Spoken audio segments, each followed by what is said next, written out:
All right, guys, welcome in.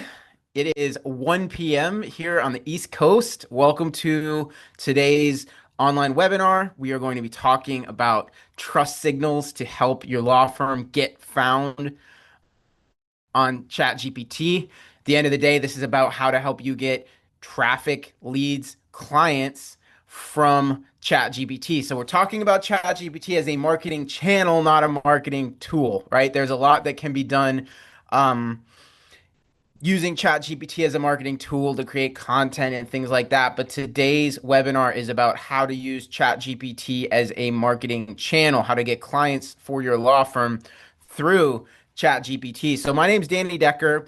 I am the co-founder partner here at Spotlight Marketing and Branding.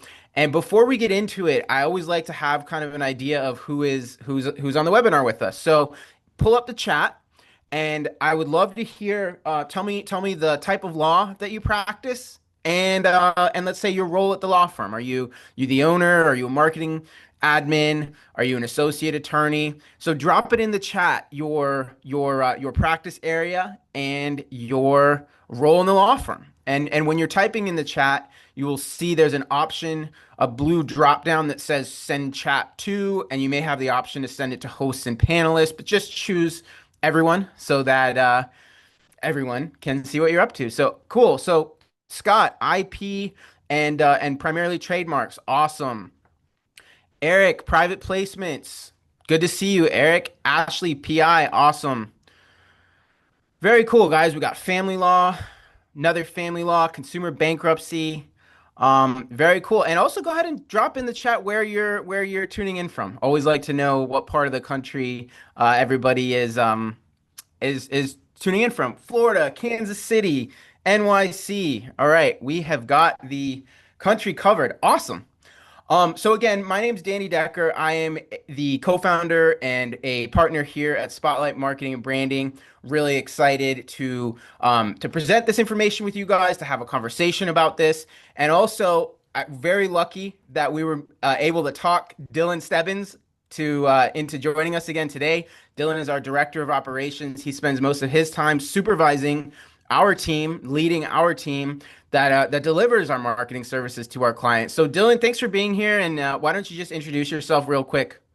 Yeah, yeah, Danny, thanks for the intro. As he mentioned, Director of Ops here at Spotlight. So that means a lot of just kind of the fulfillment side and fulfilling the promises that we're making to, potential clients and clients alike.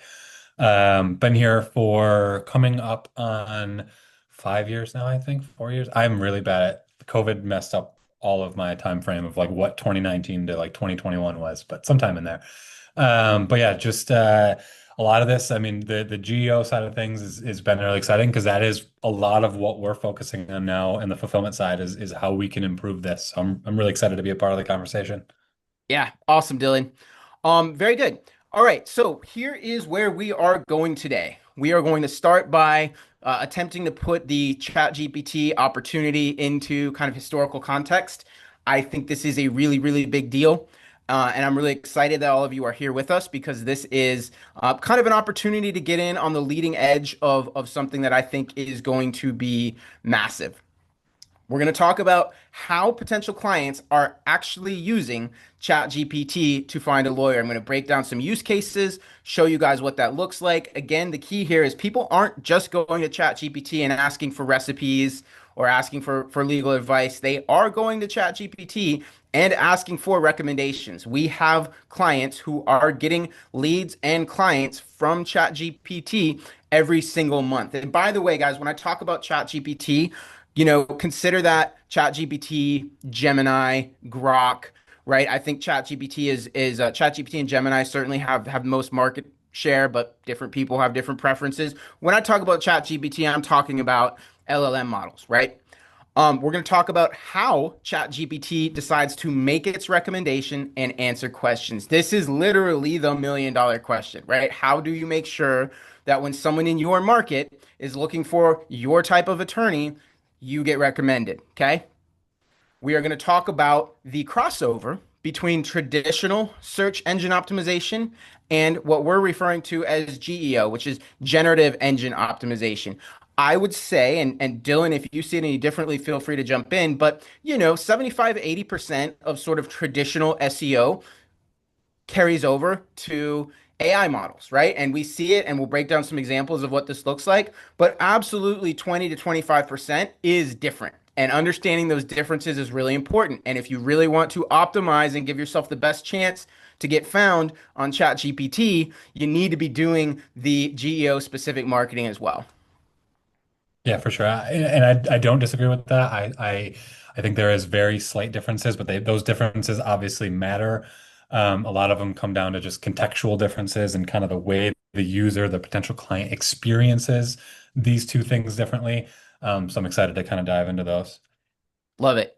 And we are going to end with an action plan. If you've ever been to my webinars or workshops, I'm all about giving you sort of an action plan to walk away with, right? This is, ideas are great, information is great. At the end of the day, it doesn't matter if you can't take action on it. So that's the goal here is you're going to walk away with an action plan. And by the way, I'll tell you right now, everything that we're going to go over here today is 100% something you and your team can take and execute on your own.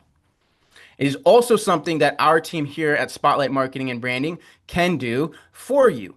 If you're interested in having that conversation and hearing a little bit more kind of about how our services work, we'd love you to go ahead and schedule a call with Eddie and Jana, who are marketing strategists here. And so, Mike, if you wouldn't mind dropping that link in the chat, that would be awesome. And again, going to give you an action plan that you can use whether you work with us or not, but we're happy to help you with this stuff.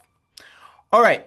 That said, let's jump into it. So ChatGPT represents, I would argue, a generational opportunity for law firms. When I think back about sort of the history of digital marketing, right? Let's break down some of the, really big developments. The internet became a thing in the 90s, right? Businesses started building websites, but early on it was not a online driven environment, right? People found your website when they came to your store and you gave them a business card and they're like, oh, maybe I'll go to their website and learn more, right?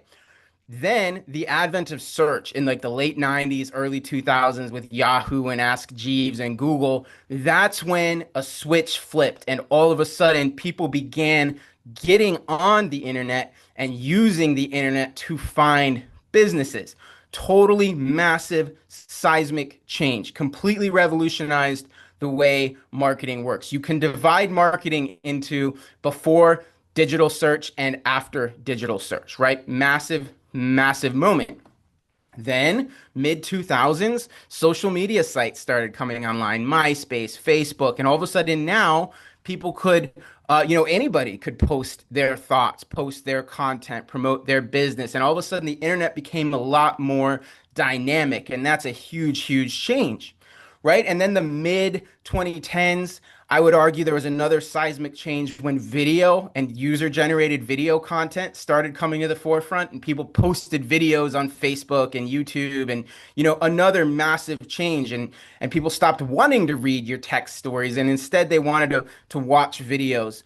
And that brings us to about 2 years ago when ChatGPT came on the scene and I would argue that aside from the invention of the internet itself, we're going to look back at ChatGPT and AI platforms as the absolute pivotal turning point. I think there will be a very clear line between pre-ChatGPT and post-ChatGPT. And what's interesting about each of those milestones that I mentioned is every one of them, the businesses that jumped on early and smart, there were opportunities to just absolutely make a fortune, right? Companies that figured out how to use traditional SEO were massively, massively at an advantage over their competition. And same with social media and same with video, right? And so I would suggest that that opportunity is here for every one of you guys. We're going to break down the data, but we are at an early inflection point where AI platforms like ChatGPT are going to be how people find law firms. So,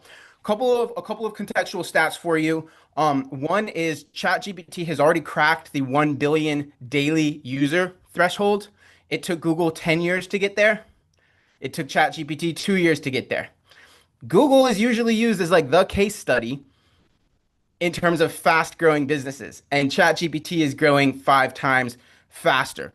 Crazy context. We are seeing that people not only are using ChatGPT to answer questions, but actually to find lawyers. There is a percentage of traffic that is already shifting away from Google and going to AI platforms. I'm not going to over dramatize this. I'm not going to tell you that Google is dying overnight. It's not. That would be insane. Don't ignore Google. Don't drop everything else you're doing, but understand that the growth of ChatGPT is massive. And Dylan, I'll let you speak to this for a second too if you want to, but one other thing I want to make clear before we really like dive into the meat of this is that listen, this is a early stage tech product. And at Spotlight, we have been paying close attention for the last couple of years. That said, I'm not going to call myself an expert. I don't know, Dylan, if you'd call yourself an expert. I think really you need to be careful of anybody who is calling themselves an absolute expert and is promising that they know exactly how this thing works because it's evolving really, really fast. Things that were true 90 days ago might not be true today. So I'm coming at this with a level of like humility, I guess, saying like, hey, listen, I don't know exactly how this thing is going to evolve. I can tell you our team is as plugged in as anybody at what's happening today. But like, let's see where this thing goes. I think we have some ideas. Dylan, do you have any sort of context to add there before we dive in? Yeah, no, I definitely agree with what you were saying about like be wary of anyone that's saying they have like the single solution that everyone else is wrong and they're right and they're the expert on it. I mean, this is all very dynamic. It's evolving as we go. We're learning every single day. That every week we have some stuff. They're like, hey, let's do more of this. Let's do more of that. AI is he kind of went over some of the history of huge benchmark moments in the history of marketing. And AI is unique in that AI is evolving itself. AI is taking data, learning, and evolving itself. Typically, like in the past, when Google was like, hey, we're changing the way the search results work. That's because someone went in, typed some, changed the code, changed the algorithm. Obviously, that is still happening with AI platforms like ChatGPT, but also the platform itself is learning from what it's doing each day. AI is obviously a learning platform just as much as it is something that can give you results. So it's really unique. I mean, we'll continue to learn and evolve. I mean, this presentation, if we give it in a year, would probably look very, very different. 100%. Always like to ask people too. Every time I speak, I really ask this.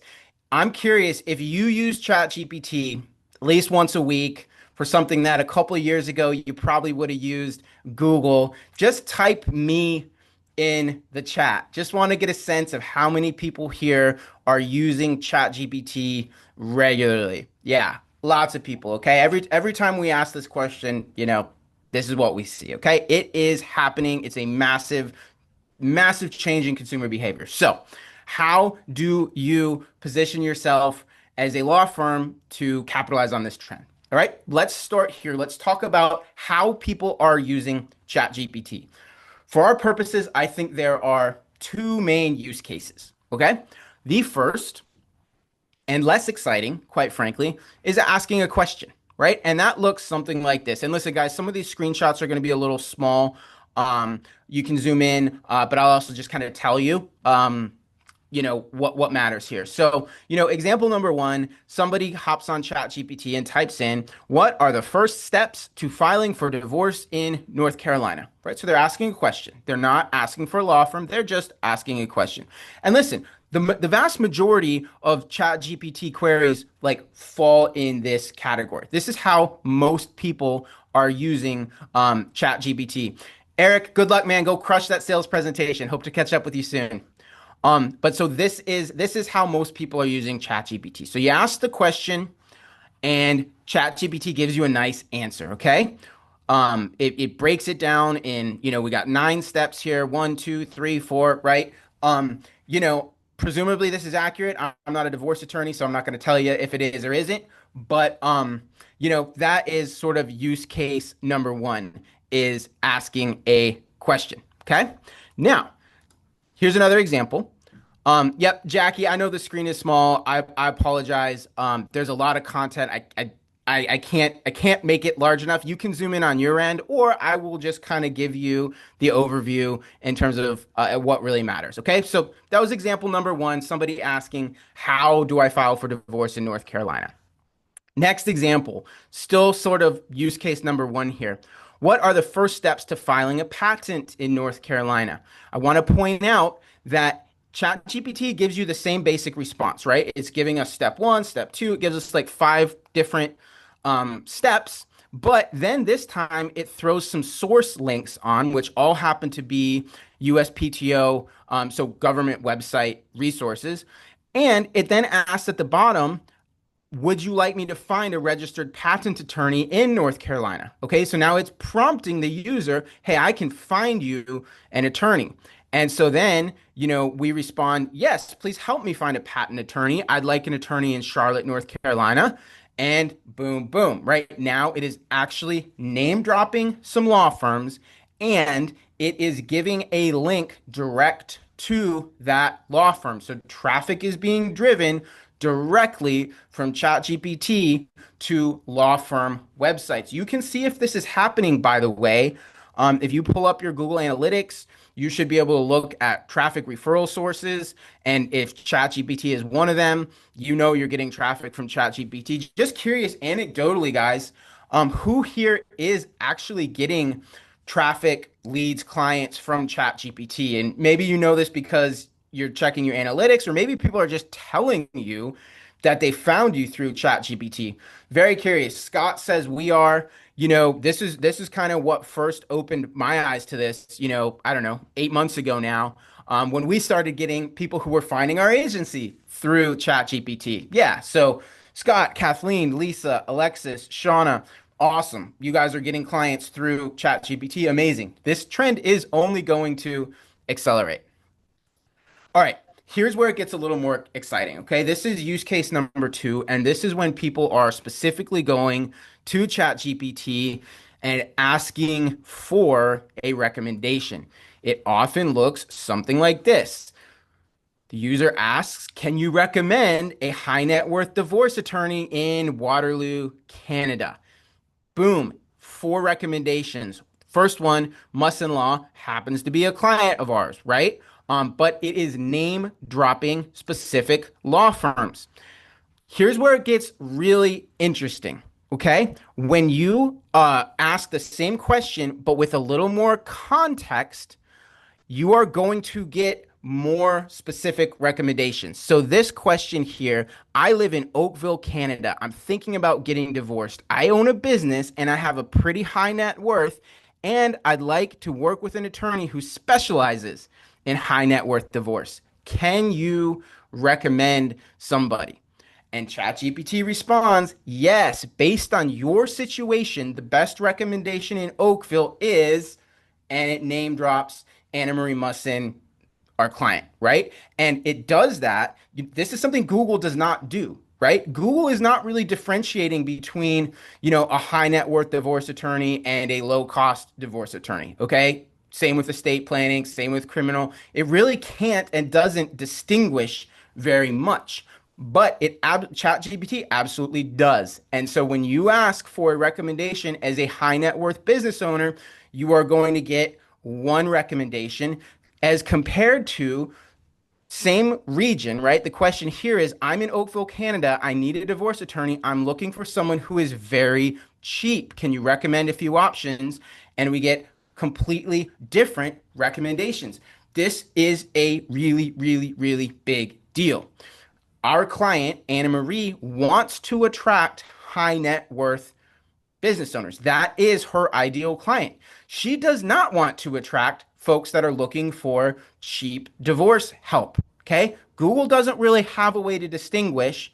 ChatGPT does. And when you give ChatGPT the right information, it is going to make recommendations that match the clients you are trying to attract. Jackie will send you the recording. Pauline, yes, this is recording. I believe the transcript will be there.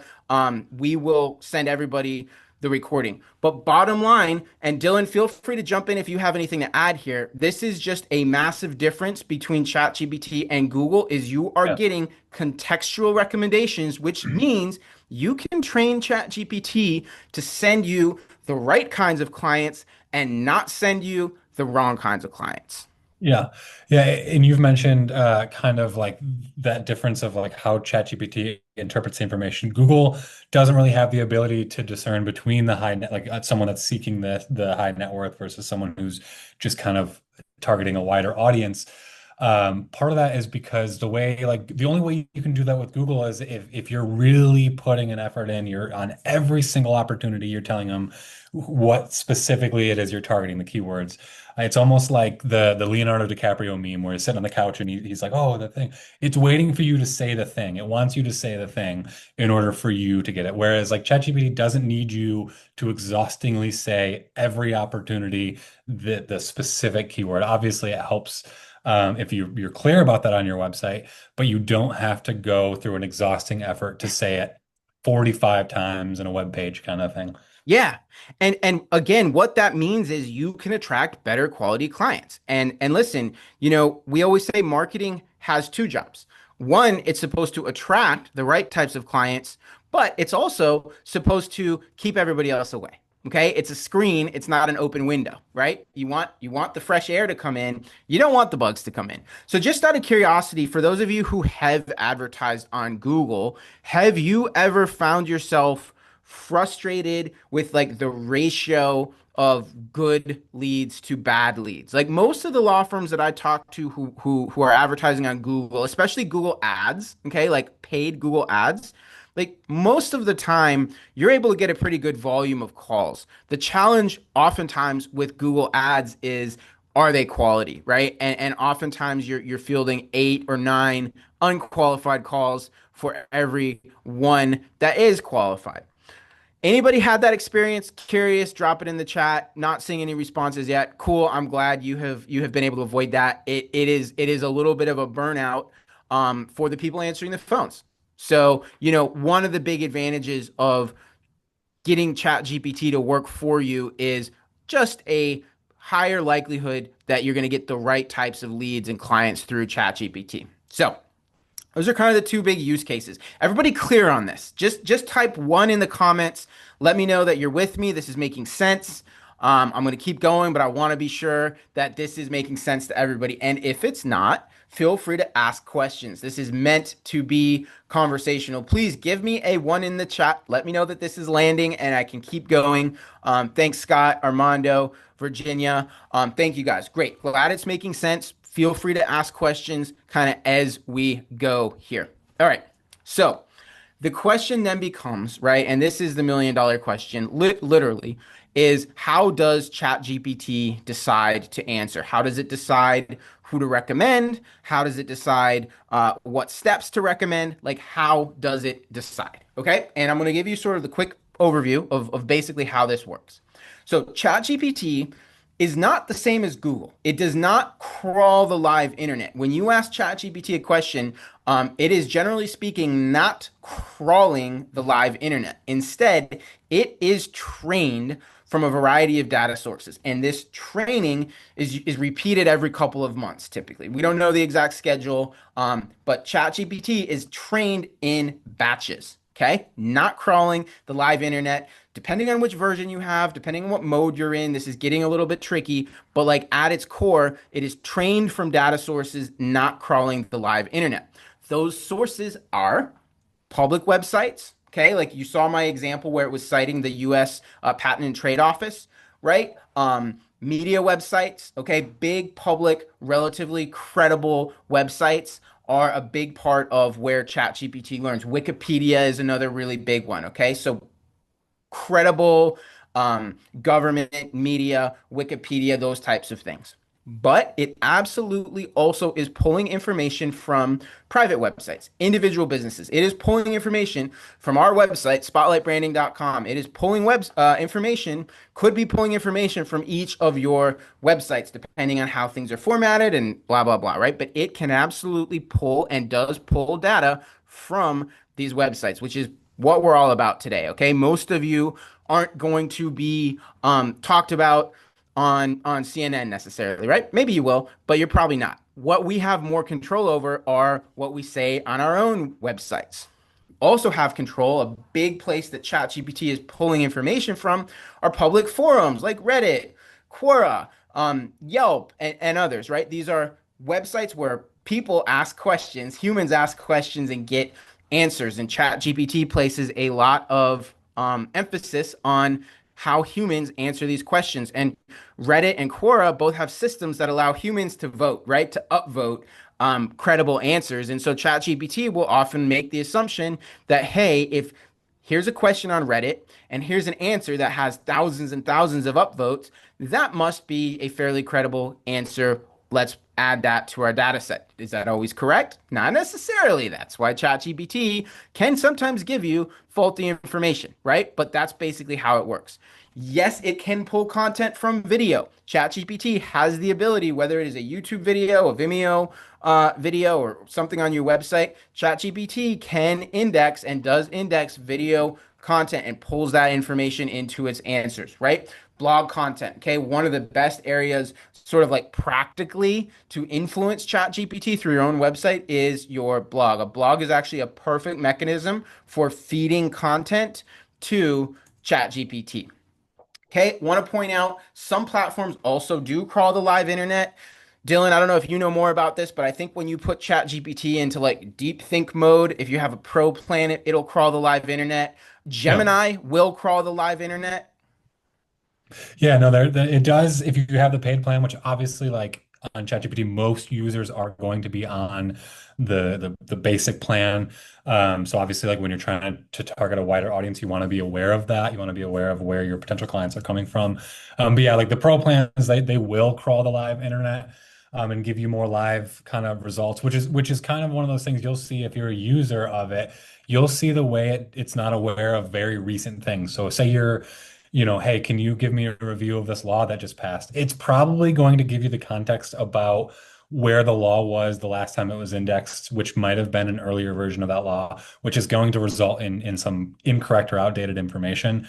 So that's just something to be aware of yourself as a user, but then also as you target people, be aware that there's a decent chance they're coming from a place where it's a little bit outdated, and is going to take some time to kind of get that stuff on there.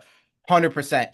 Versus something like Grok, for example, like does crawl Twitter live. Yep. And so like if you want breaking news like analysis, Grok's probably your best bet, but the pros and cons of that are that half that information might be false. And so Right. like you kind of got to know what you're dealing with. But bottom line, the base model ChatGPT is not crawling the live internet. Again, just drop in the chat. I want to know, hit pro if you use a paid version of ChatGPT or any of the AI platforms, or type free if you stick to the free versions. Really curious. Kathleen, Copilot is huge. We're not Microsoft users here, but I have some friends that are and talk about Copilot like it is the absolute best invention of all time.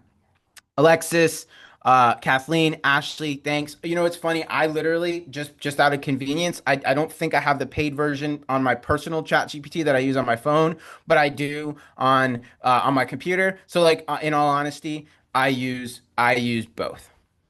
Cool. Looks like we got a mix, right? A lot of you using Pro. Cool.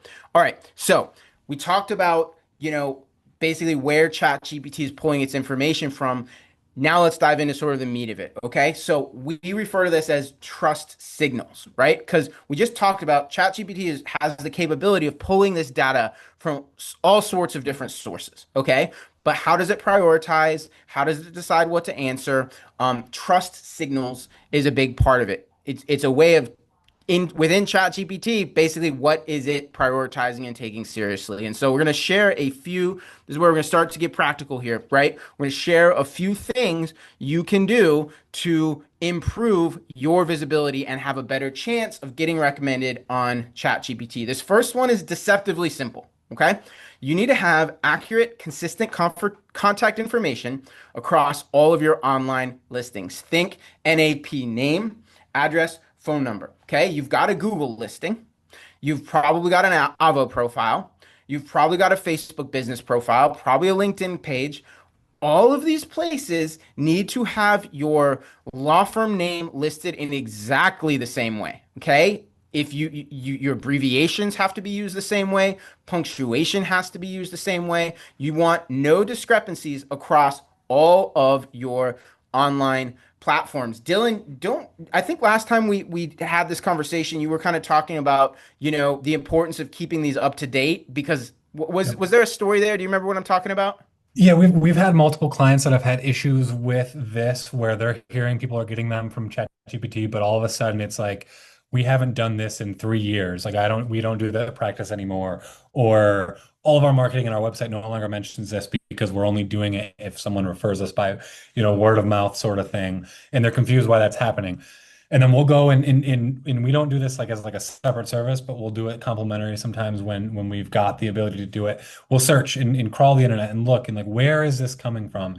And we'll find some listings. I know like there are just so many, some that you don't control. I know some of them are just aggregate websites where it's pulling that contact information and that practice information from somewhere else and publishing it.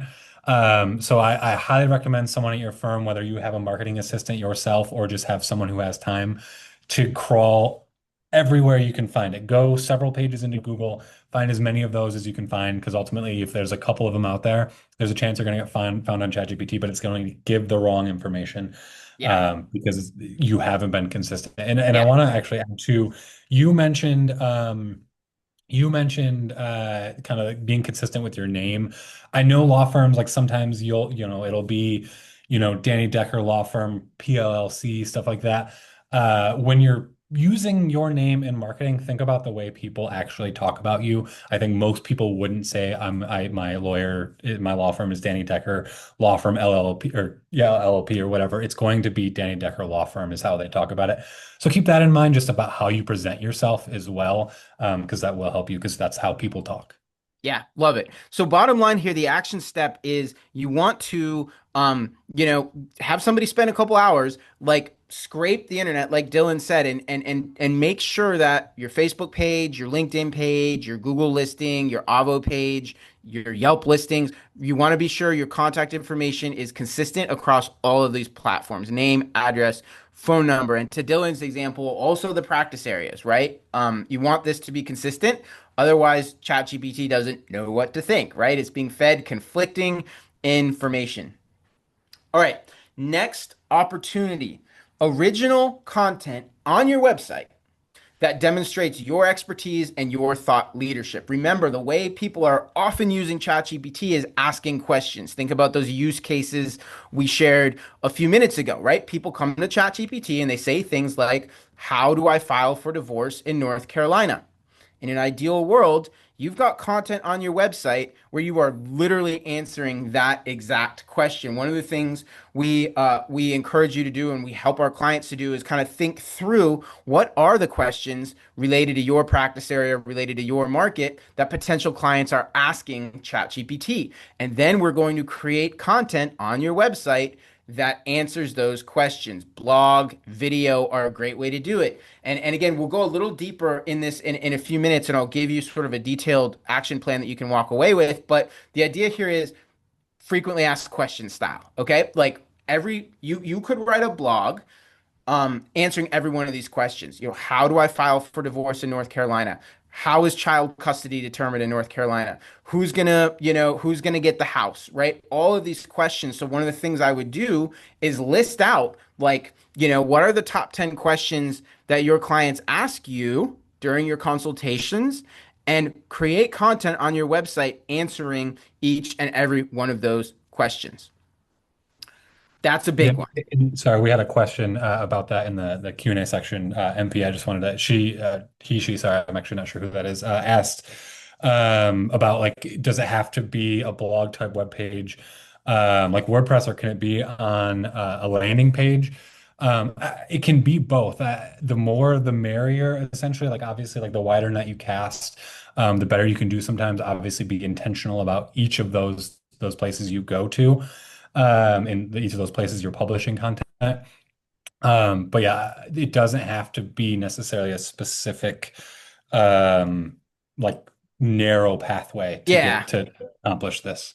Yeah, good question, MP. And the way I would like in an ideal world is on your website, like on your main website, you have a blog feed, if you go to our website, spotlightbranding.com, you'll see we have a blog under the free resources tab. That's the way we recommend it because it's going to give you max visibility, right? We in an ideal world, ChatGPT will see your blog content, tie it to your firm. What Dylan said is absolutely correct. But just from like an ease of marketing standpoint, I personally would prefer to have it kind of all happening on Yep. your Mhm. main website hub. But awesome question.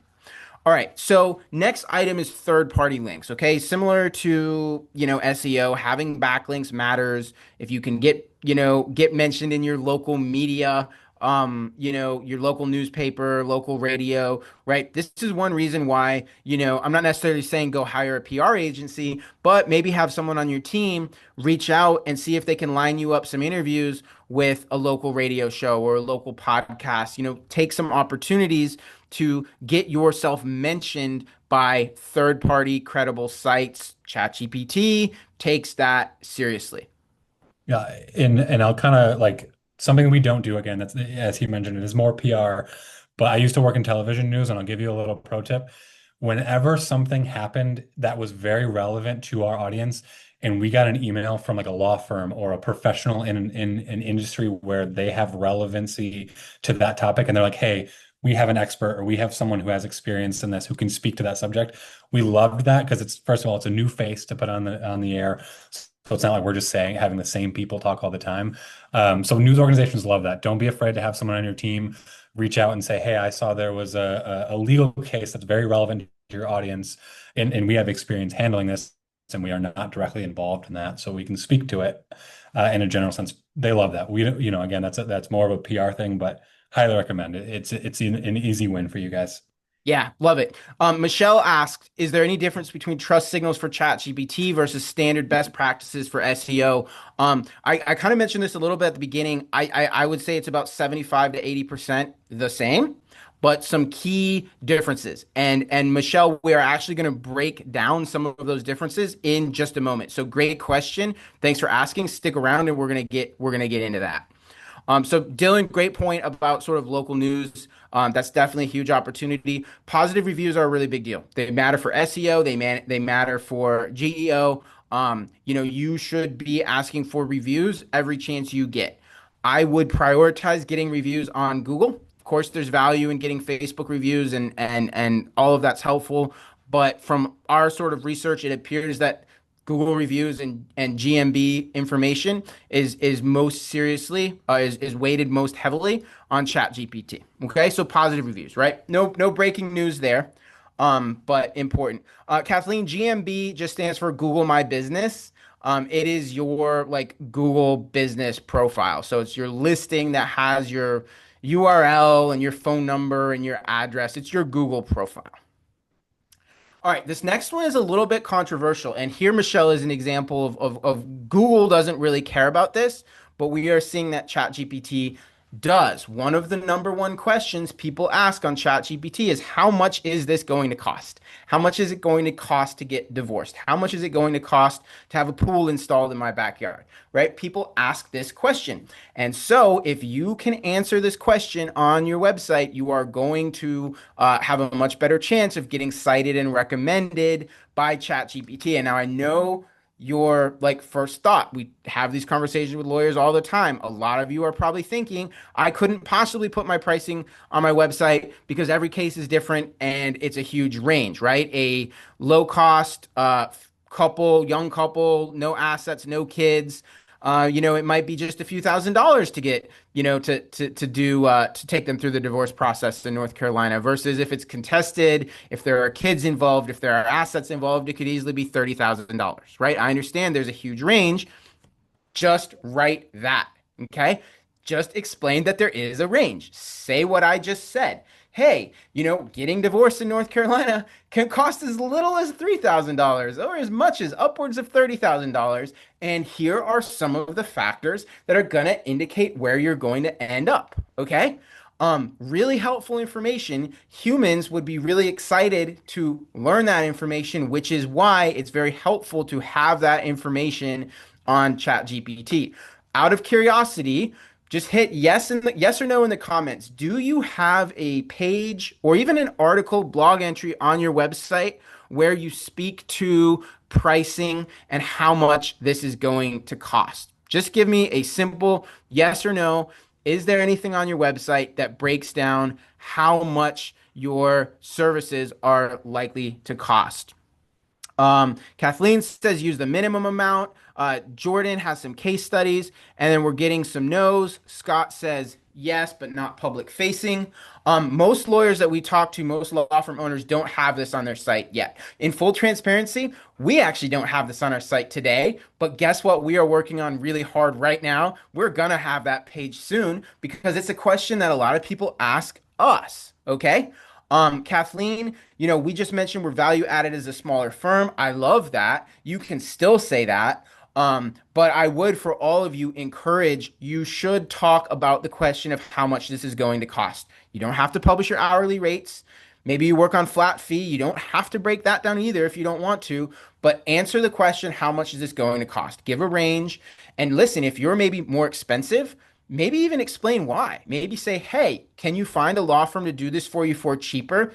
Probably. Would I recommend it? No, because they're probably going to screw it up. Here's why. Here's why we are worth the extra cost. Okay. So have that conversation. I get it's a little uncomfortable. It's not something most law firms are doing yet, but it will give you a big step forward when it comes to ChatGPT. Kathleen, would you do this for practice areas or case specific services? I don't know that I fully see the distinction. I would think of it as, what are your clients asking? So like, okay, maybe one question is how much does, it cost to go through adoption, like to adopt a child versus how much does it cost to get divorced? I would do those as separate. I would have a separate response to each of those if that answers your question. If not, feel free to ask again.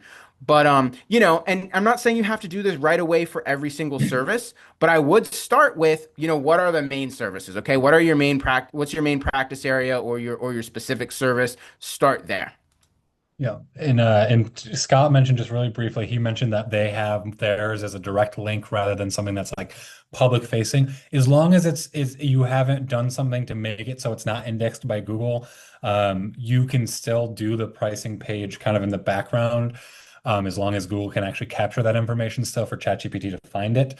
Obviously, is there a little more value to having a pricing link right on your homepage that ChatGPT can see and access? Sure, there's probably some added value there, and I guess I could confidently say there is some added value there, but that doesn't mean there isn't value in still having a pricing page that's indexed but not easily accessible. Awesome. All right, next piece here. And this is another area where unique from traditional SEO. And I'm going to show you an example in just a minute that's really going to bring this to life. But you should have an about page on your website. And really, you can do this on your homepage too.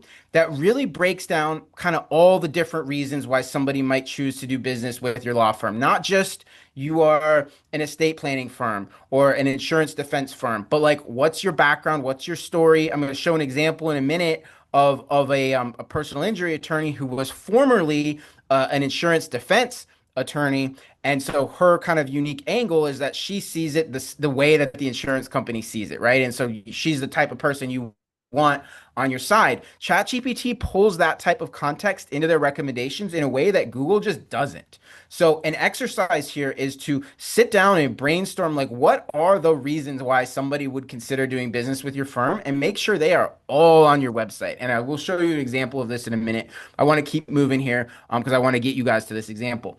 So industry awards, maybe super lawyers, Justia, like whatever you've won, best workplace in Charlotte, North Carolina, right? Put those credibility sort of badges on your website. Okay. They are valuable. They prove credibility. ChatGPT pulls that into consideration.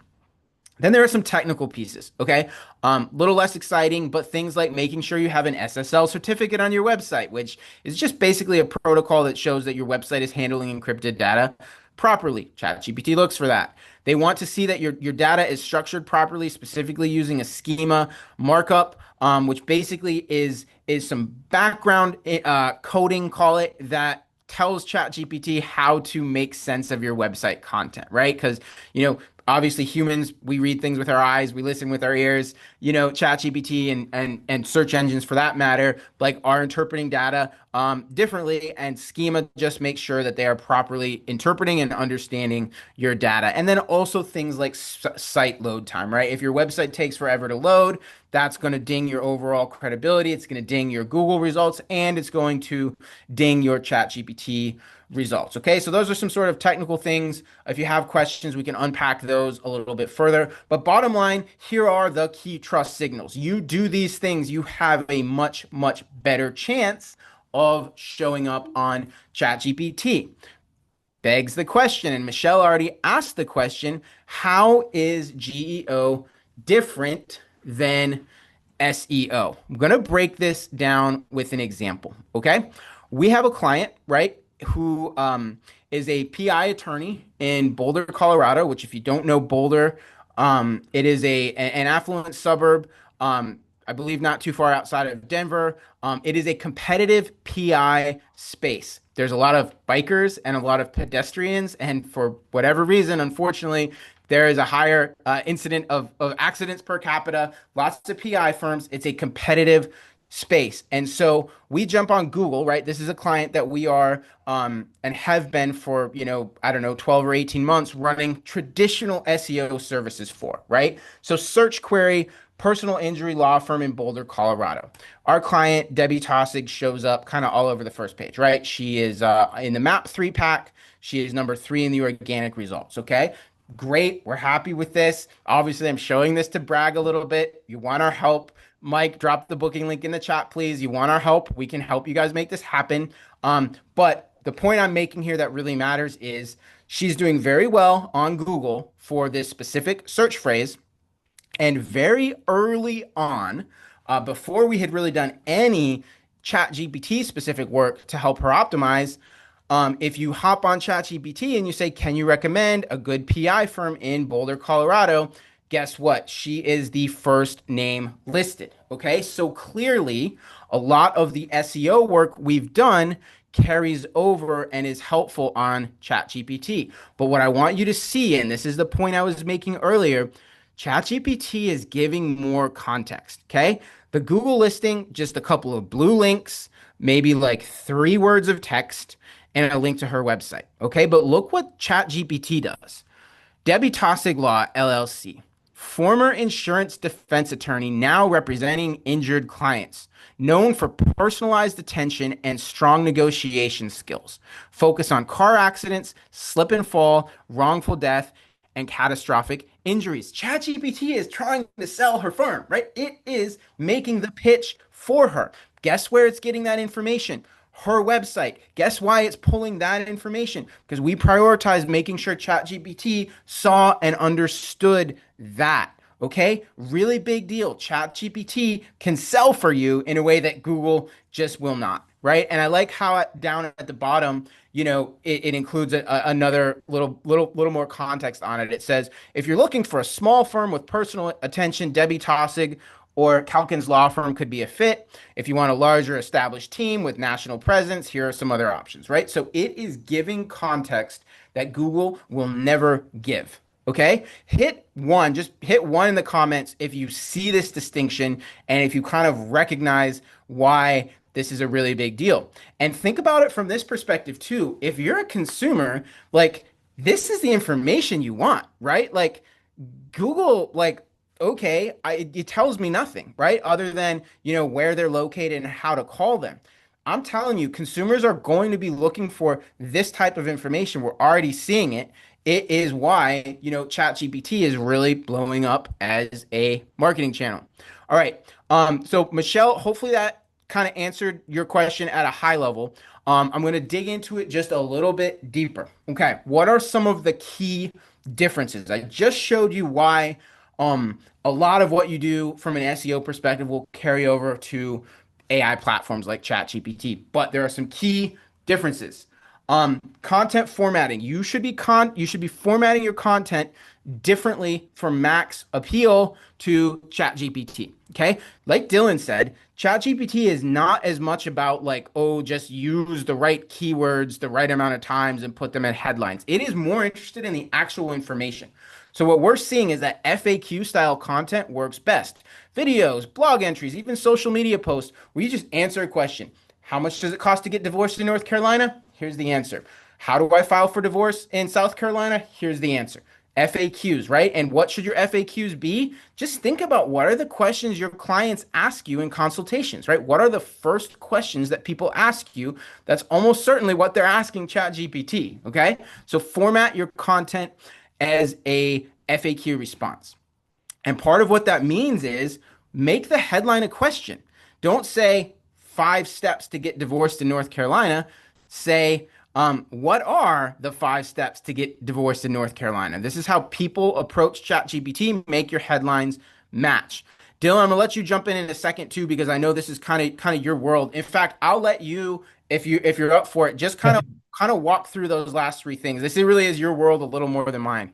Yeah, yeah. So we've talked a lot about the way that ChatGPT consumes information, which I know is a unique conversation because it is still computers in the desert somewhere. But when you write an entire article, obviously there's still that appeal, and you still want to have an entire article that covers all the information you want to share. But you also want to have that concise summary at the top, executive summary, whatever you want to call it, that kind of summarizes what they're about to read. ChatGPT loves that. It is the drug that ChatGPT loves. It's not because it takes too long for it to crawl an entire article, but it's because it truncates the entire, like all of the important stuff is in one space. So it can focus on that. And oftentimes what we've seen is when our clients say, hey, I got found on ChatGPT, or a potential client says that they've been found on ChatGPT, the information that it is providing about those topics is coming from those summaries. All evidence shows that that is the most value is coming from those little summaries. But again, the way it consumes information, we mentioned kind of the schema markup. A lot of it is it wants it to be easy to navigate. So lists, step-by-step instructions, all of that kind of falls into that same category. It's really easy to crawl, and then they can pull that list out and give it to whoever is searching that information on ChatGPT. And then thought leadership and unique perspectives. Obviously, if 20 people have an article that is what are the 5 steps to get divorced in North Carolina, and they're all providing basically the same information, it's kind of a toss-up. But if you have a unique perspective, if you have a way to state your credibility on that subject, through linking, through guest posting, whatever it may be, you will stand out above the rest because you've presented something unique, and ChatGPT is gonna be like, okay, so like this is the one that's a little different, and here we go. So there's obviously value in each of those to make sure that ChatGPT is finding you, rather than just kind of doing the same exact thing everyone's doing and hoping it works out for you. Love it. All right. Also the point that we were kind of touching on earlier, where feeding ChatGPT your like kind of what your unique selling points are, right? Giving it the ammunition it needs to sell for you, right? Is really valuable. You can't really do that on Google. So I would strongly encourage you to kind of think through what that looks like, right? What are the reasons why somebody would want to do business with your firm? Is it convenience? Is it experience? Is it, your unique approach? Is it your background? Think about kind of what we shared, the example of with Debbie Tossig, where it was kind of making the point that, she's a former defense attorney. They are small personal firm. Like all of those things should be inventoried and included on your website, as well as your pricing information. We had this conversation, so I won't repeat it. But bottom line, you want to answer the question, how much is this going to cost, right? How much is this going to cost? What's the price range going to look like? Why is something going to be on the lower end of the price range versus higher end of the price range? All right. So a lot of content we just threw at you. I'm going to just put this whole slide up here. Yes, we will send you guys a recording if you want.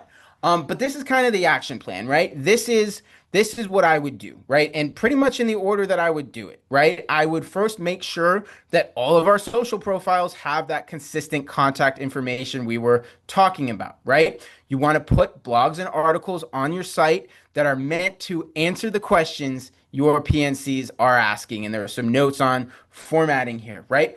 FAQ style. We want to be active with social media content. You want to post links back to your website. ChatGPT and other AI platforms do crawl social media, so that's important. Asking clients for reviews, very important, right? Creating web page content that calls out the unique reasons why someone would want to hire your firm is important, okay? Um, Highlighting your industry awards, certifications, badges, and sort of all of these technical specs. So this is honestly, this is the action plan you can take and give it to your marketing assistant or have a conversation with our team. If you want us to execute on this, this is something we definitely can do. We spend a lot of time doing it. Um, I'm going to open up the floor for questions. We're getting towards the end here. So if you have questions, you can feel free to sort of drop them in the chat or use the Q&A. But I also do, again, want to invite you, if you want to have a conversation with our team, we're happy to have a one-on-one conversation. Eddie and Jana, if you guys are still with me, go ahead and pop on camera. Eddie and Jana are senior marketing strategists here at Spotlight. Would be glad to have sort of a one-on-one conversation with you, go over your goals, your objectives, kind of how to put a marketing plan together based on your budgets, your priorities.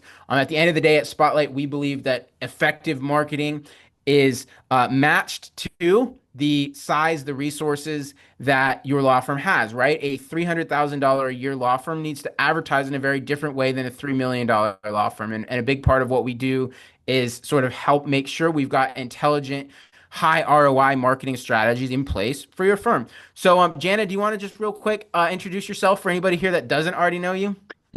Sure thing. I am seeing some familiar names in the chat, so wonderful to see everyone here. I think it's been phenomenal so far. I'm Jana. I'm one of our senior marketing strategists. Been here since about early 2017, and it's been so cool to see all of the new developments and just see how this is emerging so much quicker than any of the other trends that I feel like I've seen since we've been here. So this is certainly, I think, the biggest development on the whole AI conversation. So super happy to chat with anyone, and yes, we'll get the recording out to anyone who would like it.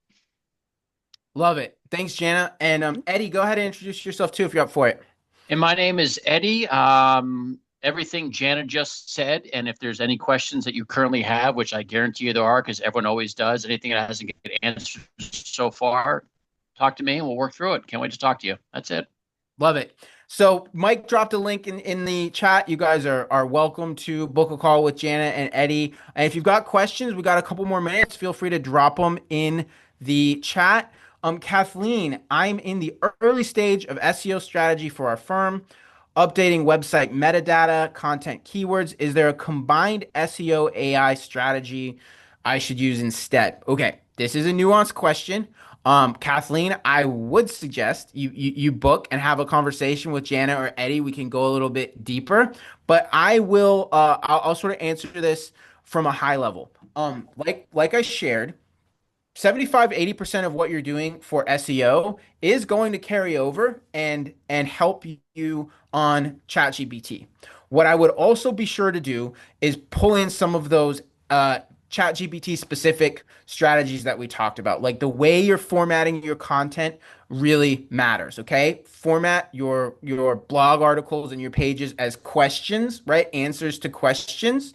Dylan, do you have any further thoughts on that as far as Kathleen's question goes? Yeah, no, I was going to say exactly what you just said. It is important, I think, to note that, like, in general, we don't see like an adversarial relationship between GEO and SEO. We don't see that, like, hey, if you do this GEO friendly thing, it's going to hurt your SEO, or if you do this SEO friendly thing, it's going to do, this. We before we were rolling out any GEO centric services, or even just kind of like policies internally, we were having people show up on ChatGPT because of the stuff we were already doing. So old ways of doing things are kind of being rolled into this, but it doesn't mean you should abandon that. I would say, I guess, just maybe look at your strategy that's being implemented, like whatever the efforts are, and see where you can fit some of that stuff we talked about with the content formatting, which includes FAQ style content and the summaries at the beginning. Make sure your website schema, because SEO doesn't care so much about that. Schema is essentially just telling, like, your website should say contextually what each page is. I know that kind of like we've seen some clients that are really creative and get a little weird with how they title their pages on their website and stuff like that. Unfortunately, right now, that's probably the only creative limit, is that you should be a little more direct. Practice areas, about us, kind of stuff should be the titles of pages, rather than like our squad or something like that. Like, you want to be a little more direct and give it the context that it needs to interpret that information. And SEO doesn't like care so much about that. So I'd make sure that's being implemented in whatever strategy you're rolling out now. Love it. Yeah, great feedback, Dylan. All right, well, listen, it is 2 o'clock. Still a good chunk of you that stuck around till the end. We just really appreciate your time. Everybody's time is valuable. We try to make these valuable and a good investment of your time. So thanks for being here. Really appreciated the interaction. It's always fun to to get some good questions and have some conversation. Those of you who asked for a recording, Jana and Eddie, you guys are going to get those over, correct? Yes, sir. Awesome. All right. Well, very cool. If there's any final questions, feel free to drop them. But it looks like we've probably answered all of them. Yep, we will get you guys the recording. Thanks so much, everybody. We will be back in a couple of weeks with another webinar. Topic to be determined. We may do another deep dive in ChatGPT, or we may go in another direction. So stay tuned. We're going to tell you all about that. Just always enjoy these interactions. So thanks for being here. Have a wonderful day, and we will talk to everybody soon. Bye. Thanks, everyone.